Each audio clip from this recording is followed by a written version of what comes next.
აუტიზმი ნერვული სისტემის დაავადებაა, რომელიც ბავშვის განვითარების შეფერხებით ვლინდება.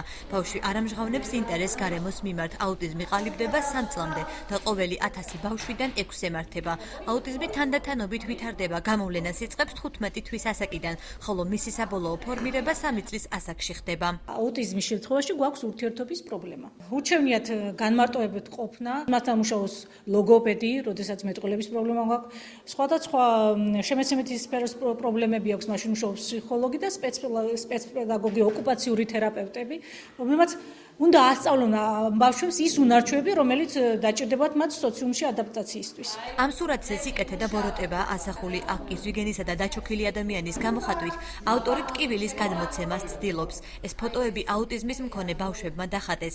სპეციალისტები ფიქრობენ, რომ აუტისტები საკუთარ სამყაროში ცხოვრობენ და განსხვავებული აღქმის უნარი აქვთ. კვალიფიციური პირების დახმარებით კი მსგავსი უნარების გამოვლენა ხდება. რა მარტო დაავადება აუტიზმი, ეს განსაკუთრებულობაც არის. მაგრამ როგორც ახლა ჩვეულებრივ შემოქმედ ადამიანს ჭირდება რაღაც განწყობა, აი ასეთი განწყობა ჭირდება ამ ბავშვებს. ერგოთერაპიის გაკვეთილებზე ამათ აქვს სრული თავისუფლება აკეთონ ის, რაც მათ უყვართ.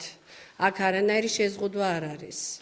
და როდესაც გიყვარს რაიმე შენი საქმე და ამას აკეთებ, მაშინ ბედნიერი ხარ. აუტიზმით დაავადებულთათვის საქართველოში ცალკე პროგრამა არც ჯანდაცვის და განათლების სამინისტროებს აქვთ. ბავშვების სკოლაში ინკლუზიური ბავშვებისთვის განკუთვნილ ჯგუფებში სწავლობენ. მათ სპეციფიკური მიდგომა სჭირდებათ, თუმცა ინდივიდუალური პროგრამებით რამდენიმე კაციან ჯგუფში უწევთ განათლების მიღება. ეროვნულ სასწავლო გეგმას ან ინდივიდუალური სასწავლო გეგმები, რომელიც შემუშავებულია თითოეულ მოსწავლესთან.